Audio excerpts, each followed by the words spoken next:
అందరూ గట్టిగా తమ కరతాళ ధ్వనులతో మన బిషప్ గారిని సన్మానించి అభినందిద్దాం.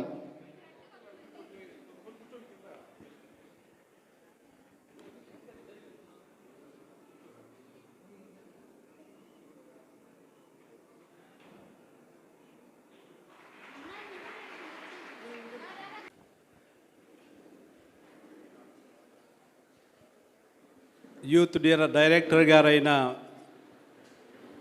తంబి ఫాదర్ గారికి, ఇక్కడున్న పెద్దలు, గురువులు,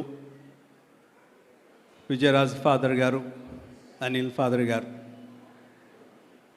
వినయ్ ప్రసాద్ ఫాదర్ గారు, మా ప్రియమైన యువతీ యువకులారా,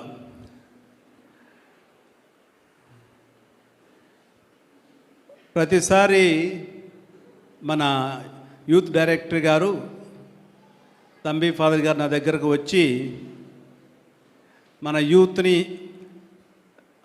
ఈ ప్రోగ్రాం పంపించాలి, ఆ స్టేట్కి వెళ్ళాలి, ఈ స్టేట్కి వెళ్ళాలి అంటే నేను ఎప్పుడు ఆయనకి అబ్జెక్షన్ పెడుతూ ఉంటాను. ఎందుకంటే నా మనసులో ఉన్న మాట ఇది. మనకున్న ఇక్కడ యువకులను మన మేత్రాసనంలో వాళ్లకు అన్ని విధాల ట్రైనింగ్ ఇచ్చి వాళ్ళను ఉత్తీర్ణ చేయాలి. కానీ ఎక్కడికో ప్రోగ్రాంకి వెళ్ళి ఒక 10-25 మంది 20 మంది వెళ్ళి రావటం కాదు. దానివల్ల మనకు వచ్చే ప్రయోజనం ఏమీ లేదు. మనం ఇంటి దగ్గర ఉన్న వాళ్ళని కొంచెం బలపరచాలనేది నా ముఖ్యమైన ప్రగాఢమైన విశ్వాసం.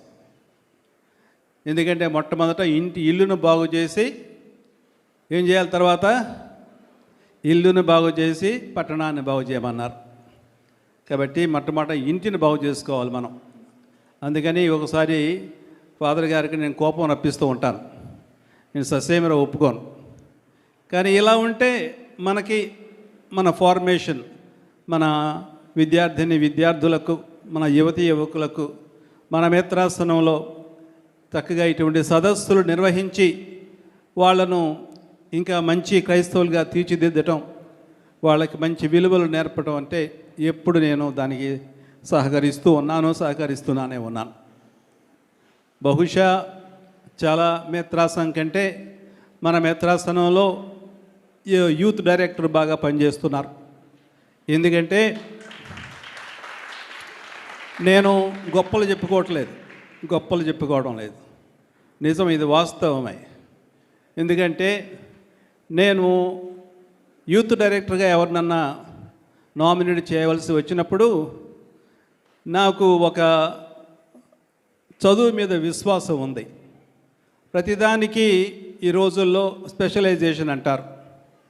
అందుకే యూత్ మినిస్ట్రీలో కొంచెమన్నా అక్కడ తర్ఫీదు పొంది రావటం మంచిదని ఫాదర్ గారు నేను పర్సనల్గా ఎన్నుకొని ఆయన్ని పంపించి ఆయన ఎంతో ప్రోత్సహించాను. అదేవిధంగా ఫాదర్ గారు యూత్ అంటే ఏమిటి, అసలు ఎలా ఉంటుంది, ప్రపంచం మొత్తంలో ఎలా ఉంటుందో అంటే నేను పర్సనల్గా ఆయన ఇంట్రెస్ట్ తీసుకొని వెళ్ళి ఆయన్ని మళ్ళా యూత్ మీటింగ్ పంపించాను. రోమ్ నగరం, ఇక్కడ కాదు అక్కడ కాదు, రోమ్ పంపించాను. అక్కడ వెళ్ళినప్పుడు ఊరికి రోమ్ చూసి రాబాకు, ఇంకేదన్నా ఇంకో దేశాలు చూసి రమ్మని ఆయన ప్రోత్సహించి ఆయనకి అన్నీ సరిపెట్టాను. కాబట్టి ఈ విధంగా ఒక వ్యక్తిని ఒక లీడర్గా దాన్ని తయారు చేసి మీ అందరికీ అందించాను. ఎందుకంటే ఆయన మీకు సేవ చేయాలి. ఏమి చేయాలి? మీకేం చేయాలి? మీకు సేవ చేయాలి. అందుకని ఫాదర్ గారిని నేను నియమించాను. అప్పటి నుంచి మన సదస్సులు ఇక్కడ బాగా ఎక్కువయ్యాయి. ముఖ్యంగా ఫాదర్ గారు కూడా అన్ని విచారణలకు వెళ్ళి అక్కడ యూత్ గ్రూప్స్ను బాగా ఆయన పరిచయం చేసుకొని వాళ్ళకు కొన్ని విషయాలు చెప్పి ఈ విధంగా మిమ్మల్ని అందరినీ ఈరోజు ఇక్కడ గ్యాదర్ చేయగలిగారు. కాబట్టి వచ్చిన మీ అందరికీ ఇంకొకసారి ఆహ్వానం పలుకుతున్నాను. నాకు చాలా సంతోషంగా ఉంది. ఇంకా చాలామంది యూత్ రావాలని నేను కోరుకుంటూ ఉన్నాను. వచ్చే సదస్సుకు ఎక్కువ మంది యూత్ రావాలని నేను ఎంతో వాళ్ళ గురించి నేను ఆలోచిస్తూ ఉన్నాను. వాళ్ళు రావాలని కోరుకుంటున్నాను. కాబట్టి మీరు ఇంటికి వెళ్ళినప్పుడు మీ స్నేహితులకు చెప్పండి, బిషప్ గారు మన కోసం వెయిట్ చేస్తున్నారు విజయవాడలో, ఇంకొకసారి ఈసారి మనం అందరం కలిసి వెళ్ళాలని మీరు వాళ్ళని ప్రోత్సహించాలి. మరి ప్రోత్సహిస్తారా లేదా? మీరు చెప్పట్లేదు. చిన్నపిల్లలు చెబుతున్నారు, మీరు చెప్పట్లేదు. ఓకే, సరే. ఈ అవకాశాన్ని తీసుకొని నేను మీకు 2-3 విషయాలు చెప్పాలనుకున్నాను.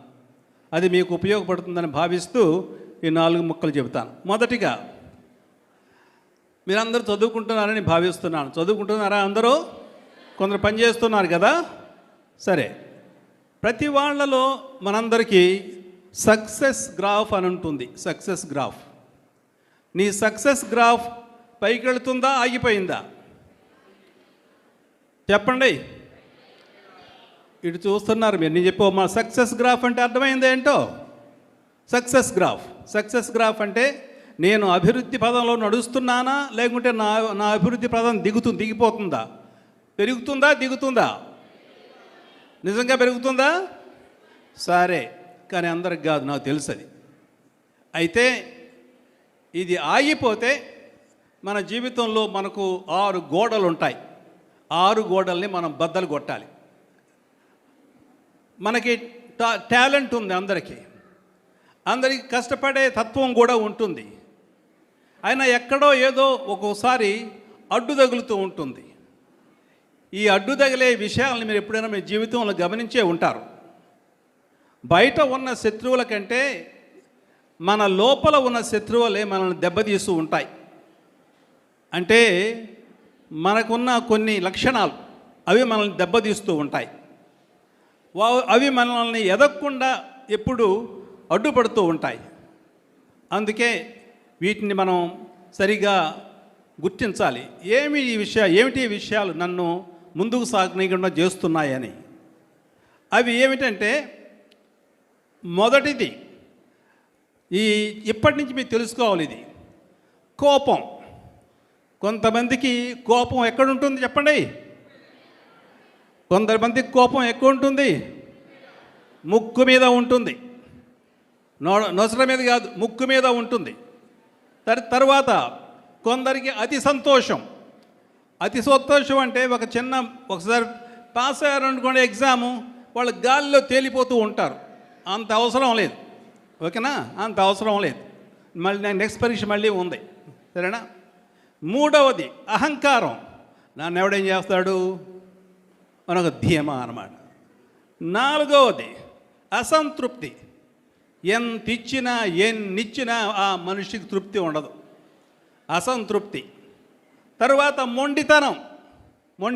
అరే ఈ ఊరు వెళ్ళరా, ఆ ఊరు వెళ్ళరా అని చెప్పి ఇటు దారి అంటే వాడు ఇటు వెళ్తాడు. ఎన్నిసార్లు చెప్పినా ఇటే వెళ్తాడు వాడు. దాన్ని ఏమంటామంటే మొండితనం అంటాం. అన్నిటికంటే చివరిది సోమరితనం. ఏమిటది? ప్రొద్దున్నే లేమంటే లేవరు కొందరు. ఓకే, 6 కదా, 7:30 అని లేస్తాను, 8 గంటలకు స్కూలు.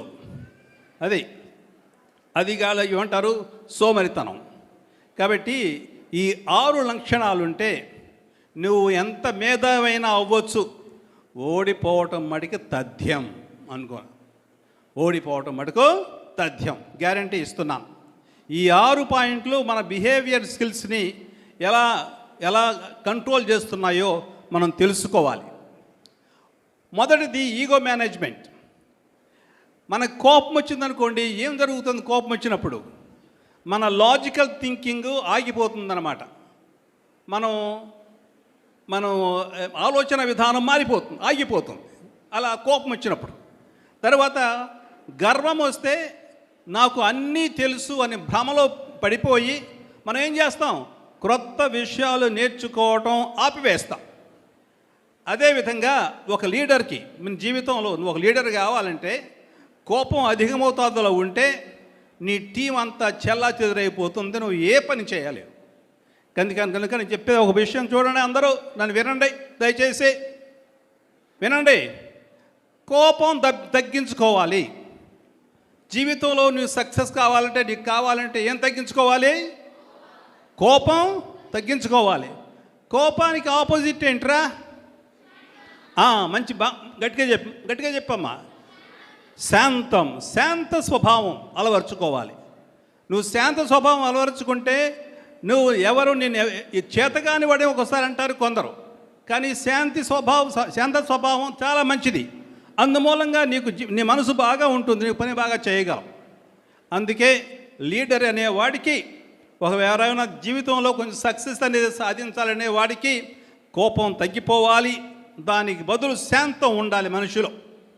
అదేవిధంగా ఒక ఎంప్లాయీలో గర్వం ఉంటే ఆ ఎదుగుదల అనేది ఆగిపోతుందన్నమాట. ఎదుగుదల ఎప్పుడు రాదు. కాబట్టి ఈ విషయం మనం గుర్తుంచుకుందాం. రెండవది అసంతృప్తి. చెప్పాను, ముఖ్యంగా కొందరికి ఎన్నిచ్చినా ఎంతున్నా ఇంకా అసంతృప్తి వాళ్ళలో ఉంటుంది. ఒక ఉనికి ఎంత సంపాదించినా, ఎన్ని ప్రమోషన్లు వచ్చినా, ఎన్ని పరీక్షలు పాస్ అయినా ఇంకా ఏదో కావాలనే ఒక విపరీతమైన ఆశ. ఈ అసంతృప్తి ఏం చేస్తుందంటే మనల్ని ఒక్కొక్కసారి అనైతిక మార్గాలలో మనం నడిపిస్తుంది, గడ్డి దినమని నడిపిస్తుంది అన్నమాట. అందుకని సరిగ్గా ఉండాలి, మనం తృప్తి పడాలి. జీవితంలో నీకు ఏం కావాలరా అంటే ఉన్నదాంతో తృప్తి పడే భావాన్ని నాకు దయచేయి ప్రభు అని మనం కోరుకుంటూ ఉండాలి. అసంతృప్తిగా ఉంటే ఎంత గడ్డి అనేది తింటారు మనుషులు. చూసాం కదా, ఒక్కోసారి ఎన్ని మోసాలు చేస్తూ ఉంటారు ప్రభుత్వ ఆఫీసుల్లో. ఎక్కడికి వెళ్ళినా సరే ఒకటే లంచాలు. మగవాళ్ళు పనిచేసేవాళ్ళు లంచాలి, ఆడవాళ్ళు కూడా లంచాలు అడుగుతున్నారు ఈ రోజుల్లో. ఈ విధంగా ఉంది మన పని. అందుకని అసంతృప్తి అనేది మనలో ఉండకూడదు. అందుకే అవసరమైన స్ట్రెస్లోనికి నెట్టేస్తూ ఉంటుంది. ఉన్నదానితో తృప్తి చెందడం అంటే ప్రయత్నం ఆపేయడం కాదు. మనం ఏం చేసుకోవాలంటే ప్రశాంతత అనేది కోల్పోకుండా చూసుకోవాలి.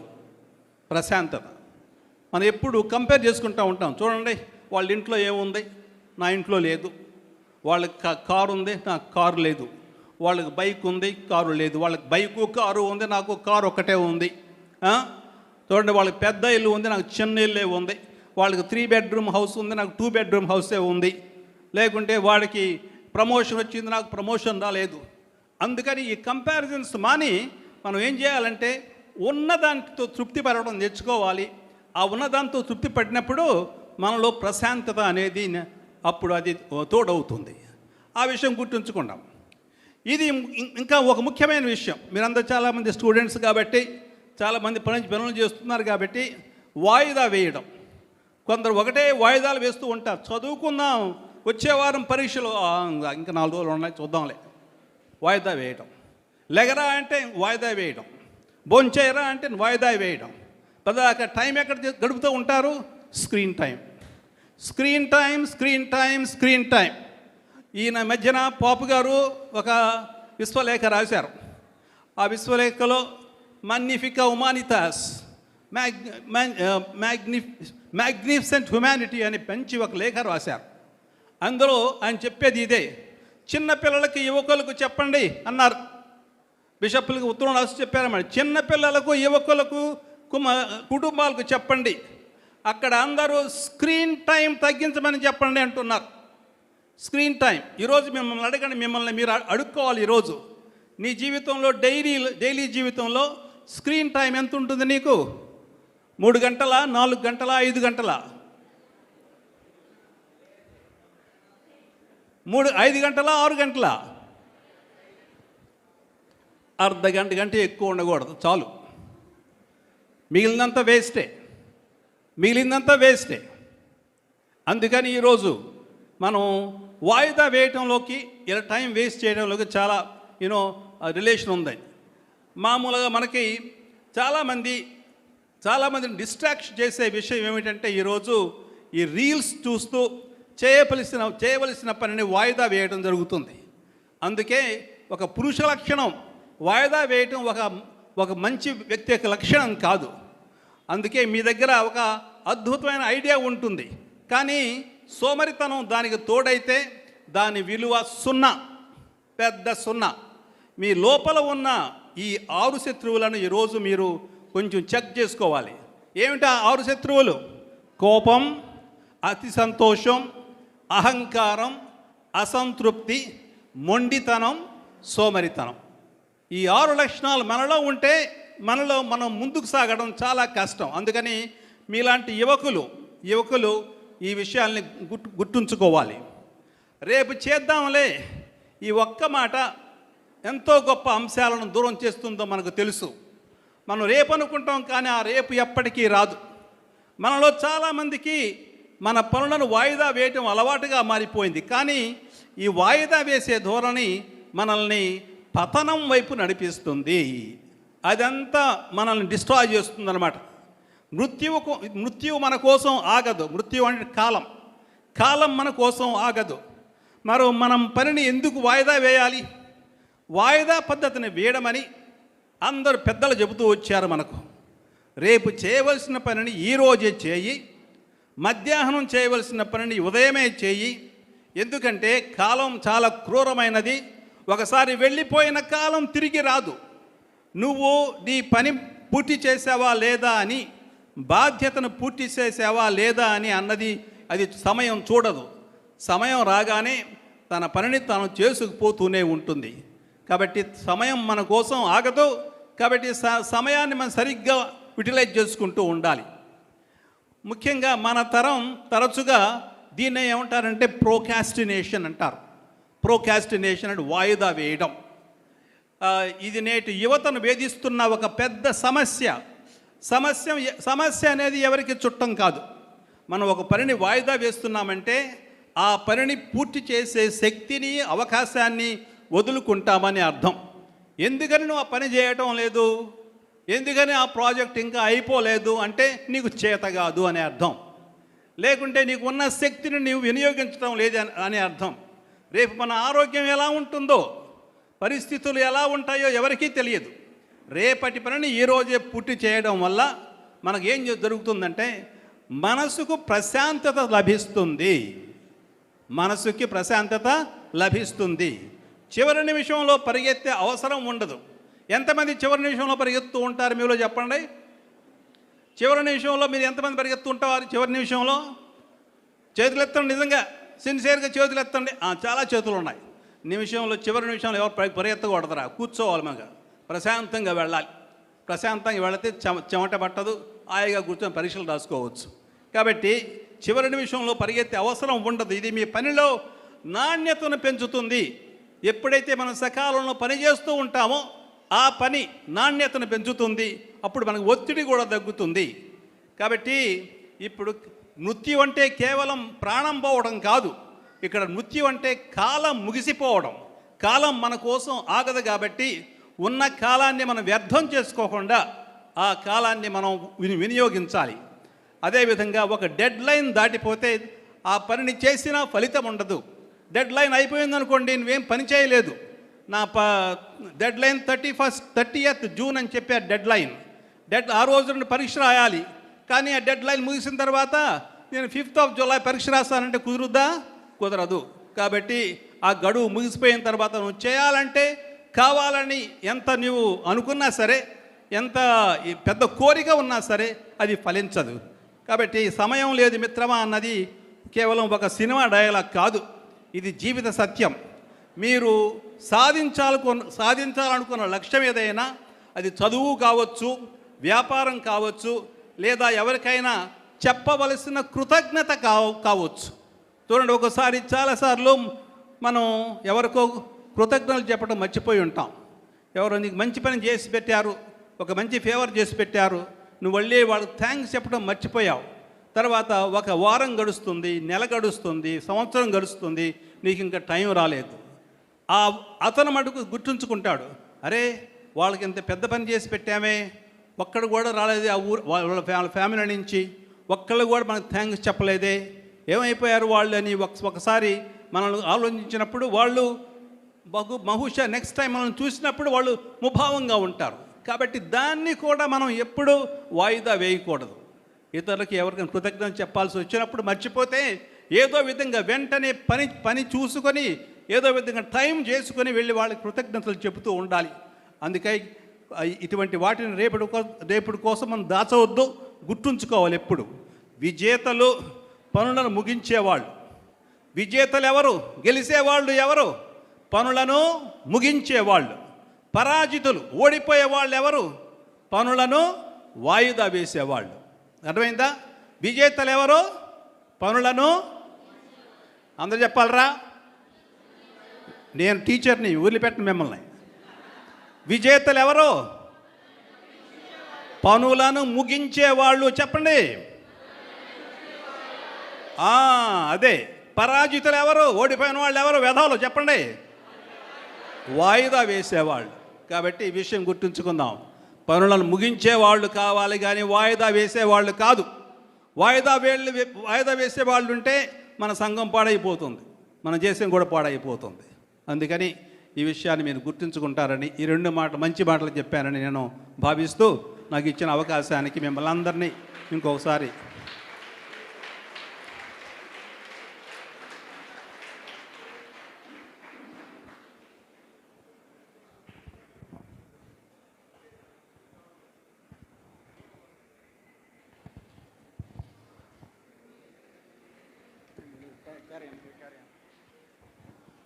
థ్యాంక్ యూ తండ్రి గారా. మన కోసం ఇంత చక్కటి సందేశాన్ని ఇచ్చినటువంటి మన మేత్రాన్లు బిషప్ జోసెఫ్ రాజారావు గారికి మన ప్రేరణ యువతి యువకుల తరపున తండ్రి గారా మీకు హృదయపూర్వక ధన్యవాదాలు తెలియజేసుకుంటున్నాము. అదేవిధంగా మీరు ఇచ్చిన ఈ యొక్క సందేశం మా యొక్క జీవితాల్లో మాకు స్ఫూర్తిదాయకంగా ఉంటుందని మేము నమ్ముతున్నాం తండ్రి గారా. Thank you.